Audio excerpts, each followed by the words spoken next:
गंगा किनारे बसा था कुसुमपुर गांव। हर साल यहाँ छठ का त्यौहार बहुत धूमधाम से मनाया जाता था।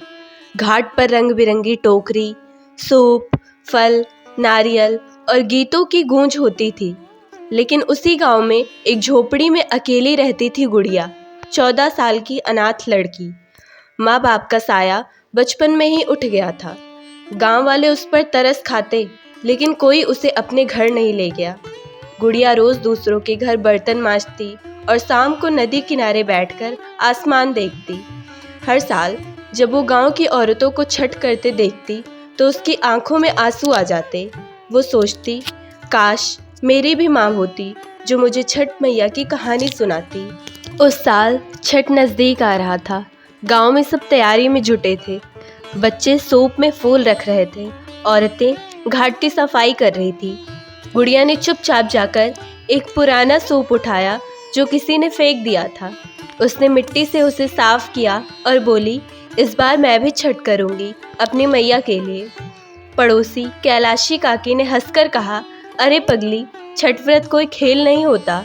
3 दिन भूखा रहना पड़ता है, नियम से सब करना पड़ता है। गुड़िया ने दृढ़ स्वर में कहा, माई के लिए प्यार चाहिए, अमीरी नहीं।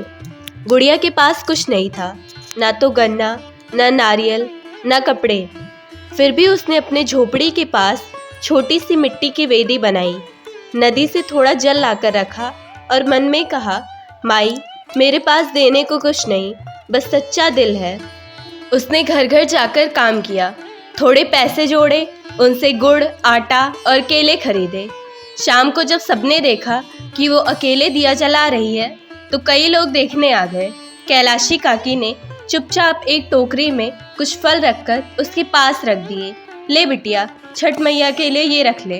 गुड़िया की आंखें भर आई। काकी, मैया खुद आपके रूप में आई हैं। खरना वाले दिन गुड़िया ने सुबह से कुछ नहीं खाया। शाम को जब उसने केले के पत्ते पर गुड़ की खीर और रोटी रखी तो दिया जलाकर बोली, हे छठ मैया, आज मैं पहली बार आपका व्रत कर रही हूँ। मेरे पास माँ नहीं है, पर आप ही मेरी माँ बन जाना। उस रात गांव में ठंडी हवा चल रही थी। गुड़िया ने तारों की ओर देखा और धीरे से कहा, माई, कल मैं आपसे मिलने आऊंगी घाट पर। अगले दिन गांव की सभी महिलाएं सज संवरकर घाट की ओर जा रही थी। गुड़िया के पास न नई साड़ी थी न गहने, बस एक पुराना कपड़ा और मिट्टी का सूप था। सब उसकी ओर देखकर हंस रहे थे। अरे देखो, अनाथ लड़की भी छठ करने चली है। गुड़िया ने किसी की परवाह नहीं की। वो चुपचाप नदी में उतरी, सूप में केले और दिया रखा और डूबते सूरज की ओर हाथ जोड़ लिए। माई, मेरी हंसी उड़ाने वाले लोग भी खुश रहे, बस मेरी भी सुन लो। तभी आसमान में बादल छा गए, हवा तेज चलने लगी। सब औरतें डर गई और घर लौट गई, लेकिन गुड़िया अडिग खड़ी रही। वो बोली, माई मैं नहीं डरती, अगर तू है तो तूफान भी झुकेगा। तभी बादल धीरे धीरे छट गए और सूरज की अंतिम किरण गंगा के पानी पर पड़ी। गुड़िया के चेहरे पर सुनहरी रोशनी फैल गई। गांव की औरतें चकित रह गई। अरे ये कैसी रोशनी है। रात बीत गई, सुबह का समय आया, उषा काल। गांव की सारी औरतें घाट पर पहुंची, पर जब सबने देखा तो नदी के बीच में गुड़िया खड़ी थी। उसके चारों ओर पानी चमक रहा था, जैसे सूरज उसी पर मुस्कुरा रहा हो। उसने दोनों हाथों से अर्घ दिया और कहा, हे छठ मैया, आप ही मेरी माँ हैं। अगर मेरी श्रद्धा सच्ची है तो मुझे अपनी छत्र छाया में ले लो। जैसे ही उसने यह कहा, अचानक सूरज की किरणें तेज हो गई और सबके सामने गंगा के पानी में एक चमकती हुई स्त्री का आभास दिखाई दिया।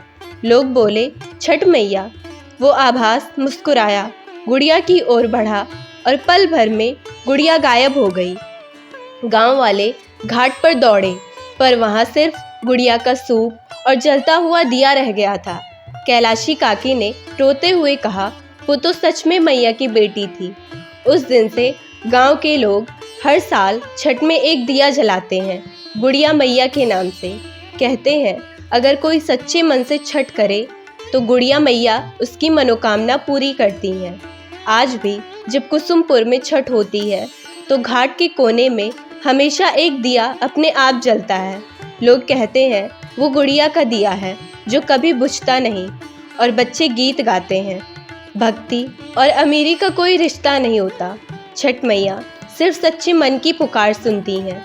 एक अनाथ लड़की भी जब दिल से पुकारती है तो देवता भी धरती पर उतर आते हैं।